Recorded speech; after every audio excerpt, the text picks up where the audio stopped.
This hearing is on the future of U.S.-Mexico relations. And today, as we look at the future of U.S.-Mexico relations, we have witnesses that we will hear from shortly. But before we do, I'm going to make an opening statement, and then the ranking member of this committee, Mr. Eliot Engel of New York, will make his opening statement. Despite our strong cultural ties, our relationship with neighboring Mexico has never received the sustained attention from Washington that relationship deserves. This committee is working to change this. In December, Chairman Salmon's Western Hemisphere Subcommittee held an important field hearing in Arizona on facilitating trade between the two countries, and Ranking Member Eliot Engel has had a sustained interest in the Western Hemisphere, particularly in U.S.-Mexico relations. We will all be watching Secretary Kerry's trip to Mexico City with interest. And this partnership is very important to both countries' economic competitiveness, very important to the standard of living of people in this hemisphere.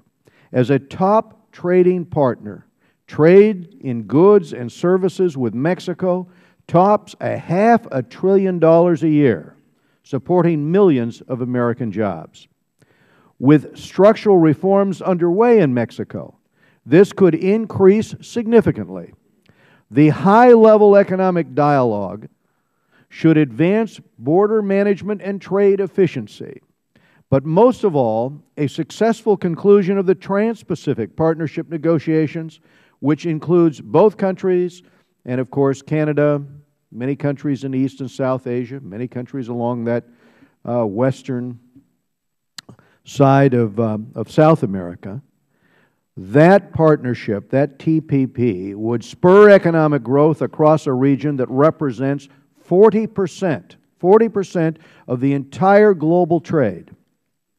A particular area of growing significance, of course, is energy. Mexico is one of the 10 largest oil producers in the world. The United States next year will be number 1, but Mexico is in the top 10. And it is one of the largest sources of U.S. oil imports. Last December, Mexico announced historic energy reform, ending the 75-year state monopoly, Pemex. And this committee will be watching closely as Mexico finalizes these reforms, which are expected to result in a large and productive influx of private capital and of technology and expertise. If done right, this will allow Mexico's energy sector to thrive, improving U.S. energy security by creating a more reliable source of oil from our close southern neighbor. And this committee played a key role in the passage of the U.S.-Mexico Transboundary Hydrocarbons Agreement, paving the way for greater energy exploration. As a Mexican official told committee staff in Mexico City last week, Mexico wants to work with the U.S. and Canada to help North America achieve energy independence.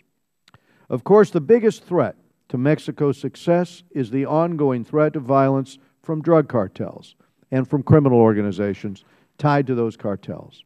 U.S. efforts with Mexico to tackle these transnational criminal organizations must be monitored and improved.